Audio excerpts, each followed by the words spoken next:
Students, today we will learn about favorable elements in development of correct thinking. Okay, and this is from psychology unit 3rd. तो चलिए start करते हैं। और ये जो है इसमें कंफ्यूज ना हो, ये जो हमने पहले पढ़ लिया है ना, कॉग्निटिव थिंकिंग में हमने एरर एंड थिंकिंग देख लिया था। इससे पहले मैंने लेवल ऑफ थिंकिंग आपको बता दिया था। तो आज ये लास्ट टॉपिक है इसका, थिंकिंग का। उससे पहले भी मैंने एक और वीडियो जो आपको डाला था जिसमें मैंने लेवल उसके थिंकिंग के पूरे इंट्रो, डेफिनेशन, ये सब चीज़ बताई थी पूरा डिटेल। उसके बाद level of thinking and error and thinking हमारा हो गया। और आज हम देखेंगे ये वाला जो कि अब मैं स्टार्ट करने जा रही हूँ, जो कि है favourable elements in development of correct thinking. तो स्टूडेंट्स जो नए व्यूवर्स हैं वो इसमें इसको सब्सक्राइब कर लें, और सब्सक्राइब के बगल में जो बेल आइकन है उसे भी प्रेस कर दें, जिससे कि जो भी इस तरीके की वीडियो इसमें अपलोड की जाती हैं जिसमें कि नोट्स प्रोवाइड किए जाते हैं और उसको एक्सप्लेन किया जाता है, तो वो आप अपने नोट्स बुक में बना सकते हैं और उसको लर्न कर सकते हैं with the help of videos. तो आपको उससे काफ़ी बेनिफिट होगा। तो चलिए स्टार्ट करते हैं। और ये जो है ये लास्ट टॉपिक होगा थिंकिंग का।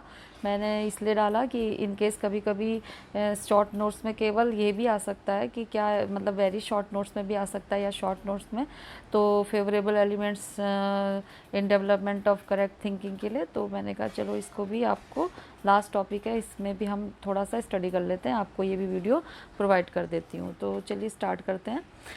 तो जो correct thinking lead to correct learning and correct learning lead to correct living. Okay, तो क्या मतलब है यहाँ पे, जो करेक्ट थिंकिंग है तो उसके लिए क्या ज़रूरी है, करेक्ट लर्निंग। ठीक है, तो करेक्ट थिंकिंग करेक्ट लर्निंग की ओर ले जाती है, और जो करेक्ट लर्निंग है वो हमें क्या करती है, करेक्ट लिविंग की ओर ले जाती है। जितना ज़्यादा आप पढ़ेंगे, जितना ज़्यादा आप सीखेंगे, उतना ज़्यादा आपकी थिंकिंग क्या होगी, वास्ट होगी, और उतना ज़्यादा आप थिंक करेंगे। और जितना ज़्यादा आपकी एजुकेशन इंक्रीज होगी, आपकी नॉलेज इंक्रीज होगी, तो आपका लिविंग पैटर्न भी क्या होगा, वो अच्छा होगा। कहने का मतलब ये है, ठीक है ना। एंड जो भी एवरी इंडिविजुअल है वो बाय बर्थ कोई थिंकर नहीं होता है, यानी कि जन्म से ही बाय बर्थ ही कोई थिंक नहीं करने लगता। उसे करेक्ट थिंकिंग जो होती है वेरियस मेथड ऑफ वे को अडॉप्ट करना होता है ना। थिंकिंग करने के लिए उसको बाद में आफ्टर बर्थ बहुत सारे वेज और बहुत सारे मेथड्स को अडॉप्ट करना होता है, ठीक है ना। तो elements in development and correct thinking are given below. तो अब ये जो दिए जा रहे हैं, ये जो नेम इसके, तो इन तरीक़ों से क्या किया जा सकता है, करेक्ट थिंकिंग को क्या कर सकते हैं, ये कुछ एलिमेंट्स हैं जो कि क्या करते हैं, करेक्ट थिंकिंग को डेवलपमेंट करते हैं ना, डेवलप करने में हेल्प करते हैं। तो ये है एलिमेंट्स। ओके, तो जो सबसे पहला है इंटरेस्ट एंड अटेंशन। तो इसमें है कि जो बोथ, मतलब इंटरेस्ट एंड अटेंशन जो दोनों ही है, रुचि और ध्यान, कहने का मतलब जो होता है, जो इंटरेस्ट और बोथ इंटरेस्ट एंड अटेंशन दोनों ही क्या होते हैं, वो थिंकिंग के लिए फेवरेबल होते हैं, मतलब फेवर में होते हैं, उसके लिए वो दोनों ही इंपॉर्टेंट है। तो इंटरेस्ट के एब्सेंस में अटेंशन बिल्कुल डिफ़िकल्ट है। अगर आपका इंटरेस्ट नहीं है किसी भी सब्जेक्ट में या किसी भी टॉपिक में, तो आप उसमें अटेंशन नहीं दे पाएंगे, उसको ध्यान से आप नहीं पढ़ पाएंगे, कहने का मतलब, ठीक है ना। तो इसलिए जो है इंटरेस्ट होना बहुत ज़रूरी है। विदाउट अटेंशन थिंकिंग नहीं हो सकती, बिना अटेंशन के क्या नहीं हो सकती, थिंकिंग नहीं हो सकती है, ठीक है। उसके बाद है दूसरा, हम देखते हैं एलिमेंट जो है वो है स्ट्रॉन्ग मोटिवेशन। इसका भी होना बहुत ज़रूरी है, स्ट्रॉन्ग मोटिवेशन का। तो इसमें क्या होता है, स्ट्रॉन्ग मोटिवेशन के लिए जो ऑर्गेनाइज एंड कंट्रोल जो थिंकिंग की नीड होती है, जो थिंकिंग होती है वो ऑर्गेनाइज वे में होनी चाहिए और कंट्रोल होनी चाहिए। थिंकिंग में क्या होता है कि जो ब्रेन का एफर्ट जो होता है वो प्रॉब्लम के सॉल्यूशन के लिए क्या करता है, एक स्ट्रेंथ का काम करता है, स्ट्रेंथ ऑफ मोटिवेशन। मतलब जैसे मोटिवेशन हमें किसी भी काम के लिए मोटिवेट करती है, काम करने के लिए हम मोटिवेट होते हैं, तो सेम लाइक हियर कि मोटिवेशन की ही तरह जो होता है वो ब्रेन भी क्या करता है, थिंकिंग के लिए एफर्ट करता है, हर प्रॉब्लम को सॉल्व करने के लिए उसमें हेल्प करता है, ठीक है ना। तो ये है इसका। और जो मोटिवेशन होता है वो इंकरेजमेंट को क्या करता है, बनाए रखता है। जब भी हम किसी चीज़ के लिए मोटिवेट रहते हैं तो हम क्या करते हैं, हमें एनर्जी आती रहती है कि हम जब तक हमारा टारगेट नहीं अचीव होता हम उसके लिए काम करते रहते हैं। कहने का मतलब यहाँ पर यह है कि जो मोटिवेशन है वो इंकरेजमेंट को क्या करता है, बनाए रखता है। और जो हमारी जो फटीक होता है, मतलब जो थकान होती है, मतलब उसको भी वो दूर करता है। अगर हमारा मोटिवेशन नहीं होगा तो हम फिर वो काम नहीं कर पाते हैं। तो जो होता है मोटिवेशन, जो होता है मोटिवेशन से जो थिंकिंग के लिए नेसेसरी जो होती है वो मोबिलाइजेशन जो होता है ऑफ एनर्जी, मतलब जो आवश्यक ऊर्जा जुटाना जिसे कहते हैं ना, कि जो necessary mobilisation of energy, necessary mobilisation of energy for thinking is made easier by motivation. जो मोटिवेशन के थ्रू ही क्या हो सकती है, जो ईजियर जो होती है, मतलब जो थिंकिंग के लिए क्या कर सकते हैं हम, नेसेसरी मोबिलाइजेशन ज़्यादा ज़रूरी हो जाती है, मतलब हेल्प होती है इसमें, मीन आवश्यक ऊर्जा जो होती है वो ईजी हो जाती है मोटिवेशन के थ्रू। कहना मतलब जो हमारी जो एनर्जी होती है वो ज़्यादा स्ट्रांग हो जाती है जबकि मोटिवेशन होगा, हम किसी भी चीज़ को अचीव करने के लिए ज़्यादा एफर्ट करेंगे। ठीक है। फिर है जो है अलर्टनेस एंड फ्लैक्सिबिलिटी। तो जो अलर्टनेस है वो जो अलर्टनेस, मिस्टेक एंड जो भी फॉल्सेस होती हैं, यानी कि जो फॉल्स जो होते हैं, मतलब फेलियर जिसे कहते हैं, उसको थिंकिंग में आने से रोकती है। कौन? अलर्टनेस। और जो अलर्टनेस होती है वो अलर्टनेस एंड फ्लेक्सिबिलिटी से यहाँ पे हम ये समझ सकते हैं, जो फ्लेक्सिबिलिटी और अलर्टनेस से, तो अलर्टनेस क्या करती है, जो भी मिस्टेक होती हैं और जो फॉल्सीज होते हैं उसको क्या करती है, थिंकिंग में आने से रोकती है। मतलब वो हमारे को जो होते हैं, हमारे थिंकिंग को अल्टर्ड नहीं होने देती है, मतलब। और जो फ्लेक्सिबिलिटी होती है वो थिंकिंग को क्या करती है, कंजर्वेशन, जो उसका कंजर्वेटिज्म और ब्लाइंड बिलीव्स, यानी कि एक रूढ़िवादी और अंधविश्वास को क्या करती है, वो उससे फ्री रखती है हमारी जो हमें, मतलब फ्लेक्सिबिलिटी जो थिंकिंग। इसलिए जो थिंकिंग होती है वो फ्लेक्सिबल होनी चाहिए। ठीक है ना। उसमें जो होता है कंजर्वेटिज्म नहीं होगा, यानी कि जो रूढ़िवादी और अंधविश्वास जो होता है उससे वो दूर रखती है, और हम वास्ट थिंकिंग कर सकते हैं। और प्रॉपर थिंकिंग का जो एम होता है, मतलब प्रॉपर थिंकिंग का एम प्रॉब्लम का सलूशन करना होता है। जब भी हम कोई थिंकिंग करते हैं तो कोई ना कोई प्रॉब्लम हमारे सामने होती है, तो हम उसके सलूशन के लिए करते हैं। और ये जो होती है इंश्योर करता है कि कोई भी ओमिजन और जो मिस्टेकन ना हो। ये मीन क्या मतलब है इसका, कि कोई भी चूक, मीन कोई चूक और गलतियां ना हो, मतलब कहने का। ठीक है। और इसके लिए जो अलर्टनेस की जो रिक्वायरमेंट होती है, इसके लिए जो होती है problem and ensure that there are no omission and mistaken, मतलब कोई भी ओमिजन और ये नहीं होना चाहिए, मतलब चूक और गलतियां ना हो। ठीक है। This require alertness. तो इसके लिए क्या होता है कि जो अलर्टनेस की जो रिक्वायरमेंट है, यदि एक सोल्यूशन जो एम पर्पस, जो भी एम और पर्पस के मतलब उसको कंप्लीट नहीं करता है, तो उसे क्या कर सकते हैं, अगर जब हमारा कोई, मतलब कहने का मतलब यहाँ पर ये है कि इसके लिए जो अलर्टनेस की जो रिक्वायरमेंट है वो क्यों है, क्योंकि जब क्या होता है कि कोई सोल्यूशन जो होता है, अगर हम किसी सोल्यूशन या किसी पर्पस को सॉल्व कर रहे होते हैं, अगर वो पूरा नहीं हो पा रहा होता है, कंप्लीट नहीं हो रहा होता है, तो हम क्या करते हैं, उसको क्या कर देना चाहिए, छोड़ देना चाहिए। अकॉर्डिंग टू हियर उसको छोड़ देना चाहिए और रिप्लेस कर देना चाहिए दूसरे जो सोल्यूशन से। उसके लिए क्या करना चाहिए, फ्लेक्सिबिलिटी होनी चाहिए। मतलब हमें क्या करना चाहिए, अपने जो भी पर्पसेस होते हैं उसको, अगर हम एक रास्ते से थिंक कर रहे हैं, उसका कुछ रास्ता निकाल रहे हैं इसको सॉल्व करने के लिए, अगर वो वहाँ से नहीं हो रहा तो उसको हमें ज़बरदस्ती वहीं पे नहीं करना चाहिए, उसको चेंज कर देना चाहिए और दूसरे मेथड से उसको सोल्यूशन हमें उसका देखना चाहिए। तो इसके लिए क्या होना चाहिए, फ्लेक्सिबिलिटी की ज़रूरत होती है। जो फ्लेक्सिबिलिटी होती है मीन लचीलापन, कहने का मतलब अपने थिंकिंग में चेंजेज होते रहने चाहिए। इसका मतलब ये है, अगर आपको कोई भी एम को अचीव करने में प्रॉब्लम हो रही है, अगर एक रास्ते से नहीं तो फिर दूसरे रास्ते से उसे अचीव करने की कोशिश करनी चाहिए। ठीक है ना। और इस प्रकार जो होता है अलर्टनेस एंड जो फ्लेक्सिबिलिटी होती है, दोनों ही थिंकिंग के पर्पस को कंप्लीट करते हैं, मतलब दोनों ही क्या होते हैं उसके लिए रिक्वायरमेंट होते हैं, ज़रूरी होते हैं। देन है फ्लेक्सिबल लिमिट टाइम। तो जो ये होता है फ्लेक्सिबल लिमिट टाइम का मतलब क्या होता है कि रिजिड टाइम जो होता है, rigid time schedule normal thinking को क्या करता है, वो हैम्पर करता है, मतलब उसको वो बाधित, जिससे बोलते हैं ना, ऑब्स्ट्रक्ट करेगा। रिजिड जो टाइम शेड्यूल होता है नॉर्मल थिंकिंग को क्या करता है, हैम्पर करता है, मतलब उसे रोकता है। और जो फ्लेक्सिबल और शॉर्ट टाइम जो वैलिड थिंकिंग को क्या करता है, एडमिट नहीं करता है। यानी कि जब भी आप कभी कोई थिंकिंग करेंगे तो उसमें आप पूरी डिटेल में उसके बारे में जानेंगे कि मैं ऐसा करूँगा तो उसका मुझे फीडबैक ऐसा मिलेगा, या मैं ऐसा करूँगी तो उसका फीडबैक मुझे ऐसा मिलेगा। तो जो फ्लेक्सिबिलिटी और शॉर्ट टाइम वैलिड थिंकिंग को क्या नहीं करते, एडमिट नहीं करते। मीन थिंकिंग के लिए ये वैलिड नहीं है जो भी है, मतलब शॉर्ट टाइम में कोई भी एक अचीव करने के लिए, गोल को अचीव करने के लिए थिंकिंग नहीं हो सकती। Then wide range of intelligence का मतलब है कि यदि कोई सोल्यूशन निकालना है तो प्रॉब्लम के वेरियस एस्पेक्ट पर नज़र रखना ज़रूरी होता है। ठीक है ना।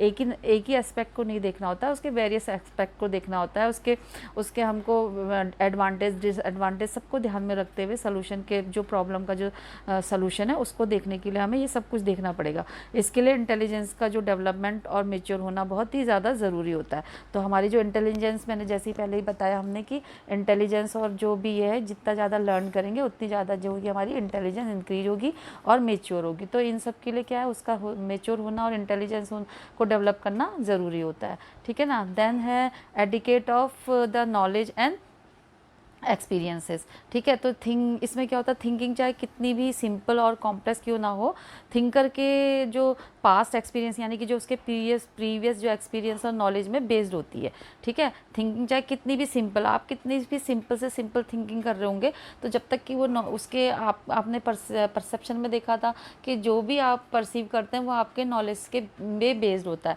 तो आपके जो ब्रेन में बचपन से जो भी आपने फीड कर रखा अपने ब्रेन में, वही एक्सपीरियंस और नॉलेज में आपका बेस्ड होती है आपकी थिंकिंग, ठीक है ना। तो जो भी नॉलेज और एक्सपीरियंसेस की कमी होती है, मतलब अगर नॉलेज की कमी है, आपने ज़्यादा स्टडी नहीं कर रखी, आपने ज़्यादा अपनी नॉलेज को इंक्रीज नहीं कर रखा हर किसी फील्ड पे, तो उतना ज़्यादा आपके दिमाग में भी उतनी ज़्यादा फीड नहीं हुए हैं इन्फॉर्मेशन, कहने का, ठीक है ना। तो जो नॉलेज और एक्सपीरियंस की कमी जो होती है वो क्या करती है, एरर करती है थिंकिंग को क्या करती है, एरर करती है। मतलब वो कॉमन कॉज है थिंकिंग के एरर होने का, जो इससे हमने एक बार एरर पढ़ा था कि थिंकिंग में क्या क्या गड़बड़ी हो सकती है, कहने का मतलब ना। तो वो नहीं हो पाएगा, ठीक है ना। उसके बाद है जो thinking with a definite aim, ठीक है। तो जो डेफिनेट एम होना चाहिए, मतलब कहने का कि थिंकिंग एक पर्पसफुल एक्टिविटी, मतलब थिंकिंग की एक पर्पसफुल एक्टिविटी है। वो एक मतलब जब भी आप थिंक करते हैं वो किसी ना किसी पर्पस के लिए करते हैं ना।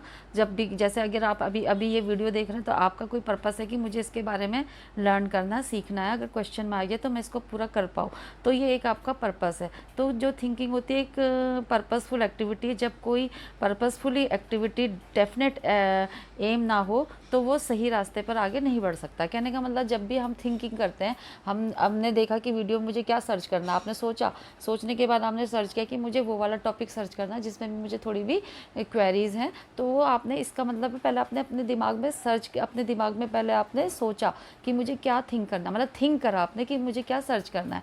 तो कहने का मतलब है कि डेफिनेट एम ना हो तो आप सही रास्ते में कभी भी थिंक नहीं कर पाएंगे, आगे नहीं बढ़ पाएंगे। तो उसके लिए थिंक करने के लिए भी एक आपके पास एक डेफिनेट एम होना चाहिए, ठीक है ना। Then freedom and flexibility in thinking, तो क्या कहने का मतलब है, अननेसेसरी जो रिस्ट्रिक्शन थिंकिंग के पर्पस जो प्रोसेस के फील्ड को क्या करते हैं, नैरो करके थिंकिंग को ऑब्स्ट्रक्ट नहीं किया जा सकता है। अगर आप थिंकिंग कर रहे हैं तो उसके लिए वास्ट होना चाहिए, कोई उसके लिए रिस्ट्रिक्शन नहीं होना चाहिए कि नहीं मुझे तो इतना ही थिंक करना है, इससे ज़्यादा नहीं। अननेसेसरी रिस्ट्रिक्शन थिंकिंग के प्रोसेस के फील्ड को नैरो करके थिंकिंग को ऑब्स्ट्रक्ट नहीं किया जा सकता है, उसको रिस्ट्रिक्ट नहीं किया जा सकता। कहने का मतलब ये है, ठीक है, मतलब उसको फ्रीली थिंकिंग होना चाहिए, कहने का मतलब। तो जो एक्चुअल में जो पर्सन को अपने लिए जो फ्लैक्सिबल एटीट्यूड रखना चाहिए, ताकि वो क्या करे, सिचुएशन की रिक्वायरमेंट के अनुसार क्या करे, अपनी थिंकिंग को मतलब सेट कर पाए, यानी कि उसको स्टेबल कर पाए अपनी थिंकिंग को, कि जैसी सिचुएशन है उसके अकॉर्डिंग वो क्या करे, डीप थिंकिंग करे। कहते नहीं है डीप थिंकिंग, तो वहाँ यहाँ पे उसी से मतलब है कि वो एक्चुअल मतलब उसके लिए डीप थिंकिंग करे, कहने का मतलब, ठीक है ना।